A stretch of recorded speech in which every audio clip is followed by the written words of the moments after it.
I'm gonna, oops, I'll let you guys do that voice. I could start out, adaptation. I'm recalibrating Laura's comments and thinking about what kind of message. You never quite know what group you're going to walk into. And for 2 years now, just about, that I've been working with the Climate Office, I'm out working directly with folks on the ground. And I'm up on a bench, glorious day, just glorious. Rancher, a farmer, we're going to put a climbing station in on his land. And, we're up there, we've obsessed where we're going to put it and what it's going to mean, and I walk him through the steps. And he looks at me and says, "Are you religious?" I said, "Well, I'm spiritual." "Believe in Jesus Christ?" I think he was a great leader among others. "Good, I'm atheist." So, my job is to listen. Yeah, I've got degrees and I've got science education, but with that comes an obligation and a responsibility that I fully embrace. I've had friends, Laura mentioned, get depressed talking about climate. No, not anymore. I was depressed when I didn't think there was anything I could do. And I'm still not convinced that I'm going to be effective. I don't know. Every day is a new day. But I never, before I made a fundamental change in my life and decided to do what I can to make a difference, when I made that change, things got different for me. And all of us have that common drive and desire for how we may disagree about any number of things when it comes to that word climate.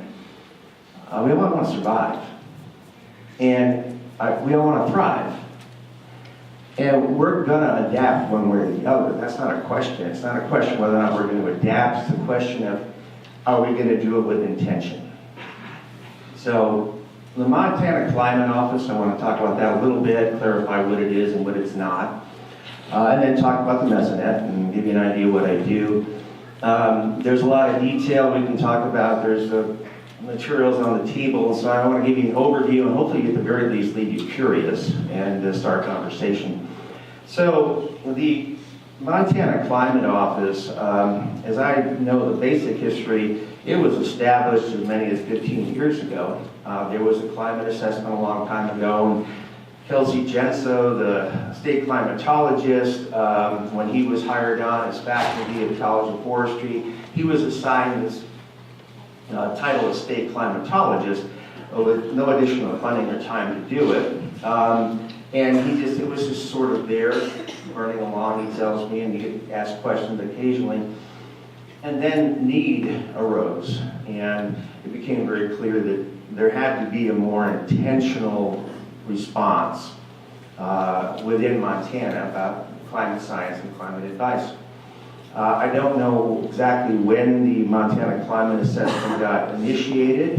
He played a major role in that, as well as a few other folks working with Bruce and Kathy and many other people. It was part of the evolution of that document. And then it was early, I understand, in 2016, that Kelsey started engaging, building out the Montana Mesonet. And that started out, as I best understand, with MREADY funds. I believe it's Montana Regional Economic Development Initiative. And that became the seed money to get the Mesonet going. The Climate Office, it's not the University of Montana entity. If anything, we're a Montana University system entity. I'm on soft money, half my salary comes from Bruce over at MSU, and a lot of the work that we're doing is related to working to build with extension. And I've just used 5 minutes, so I'm going to burn into other stuff right now. But we are a service entity. Yesterday, John Tubbs talked about the need for soil moisture data, and that's a big part of what we address with the Montana Mesonet. So the Mesonet it's a cooperative, partner-driven climate observation system.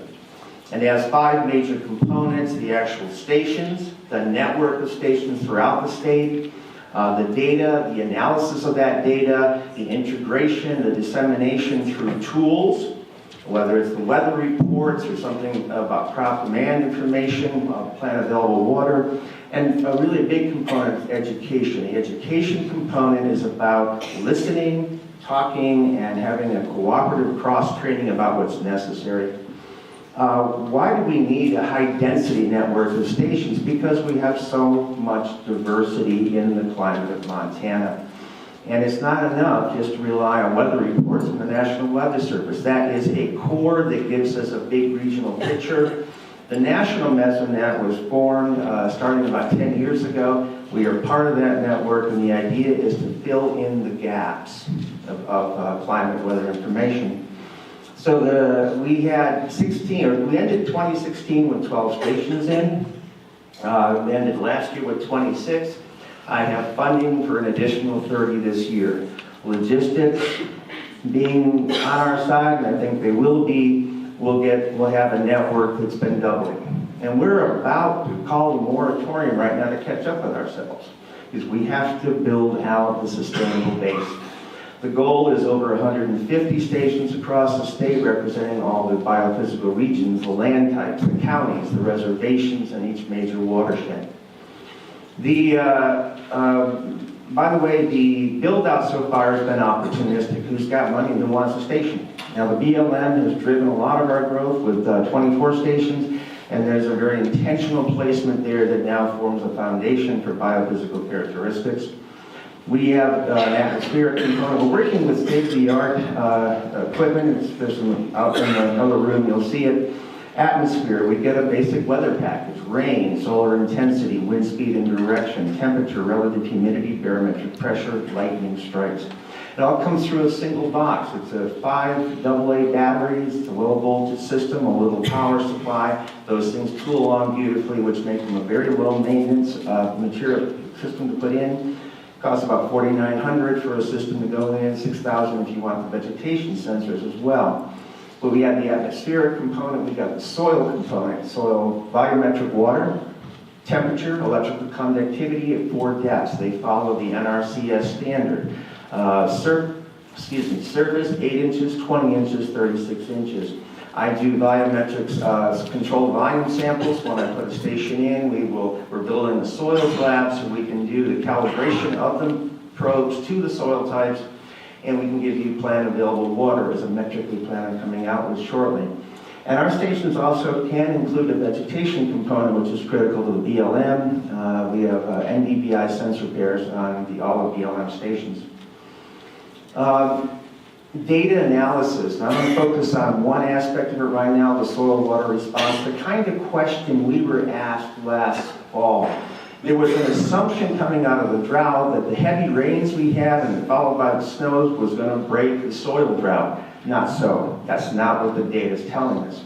So a critical education component for us is learning what we have data we haven't had before, in a density we've not had it. What does it mean to teach through it, to unpack it?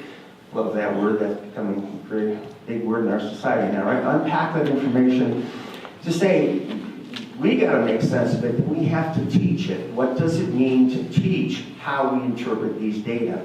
How do we get past the fear when someone says soil physics to, as an educator, as a PhD person, I have responsibility to simplify that, to honor the complexity, but then to deliver it in a way that we can educate ourselves through that process of giving you sensible information from which you can make decisions. Co-development. With the applications we're starting to build out, it's all about what information do you need to make an adaptive decision. Plain and simple. And I can come up with examples. I can drive, as I did with the Forest Service. I worked with them during the development of the Wildland Fire Decision Support System. Yeah, I've got ideas, but those are just a seed to start the conversation. It's about what you need and how we make that happen together.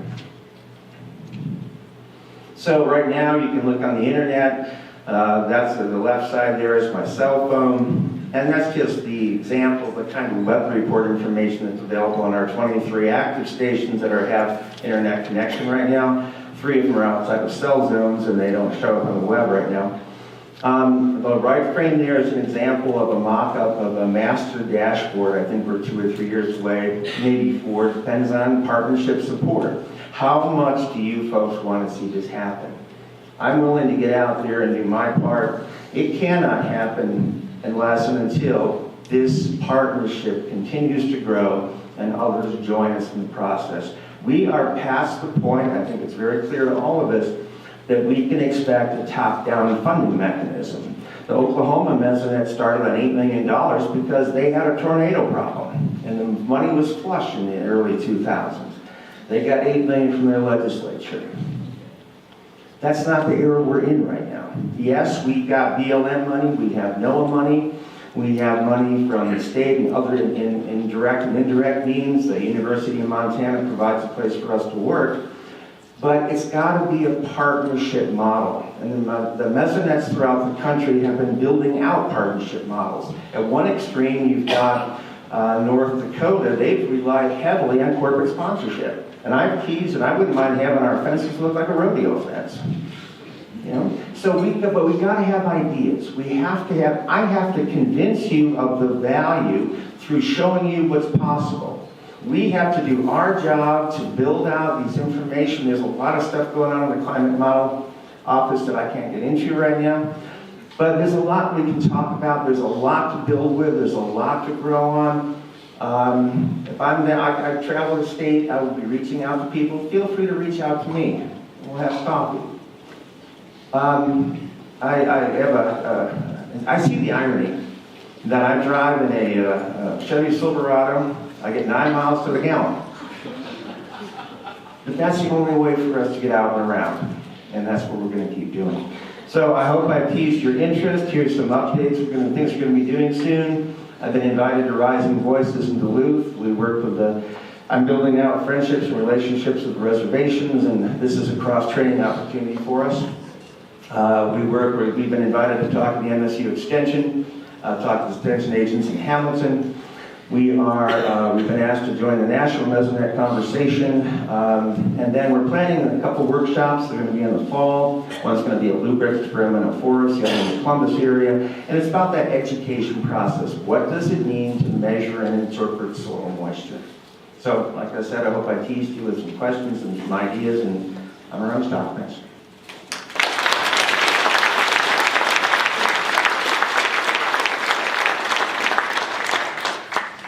Janine, would you like to come up next?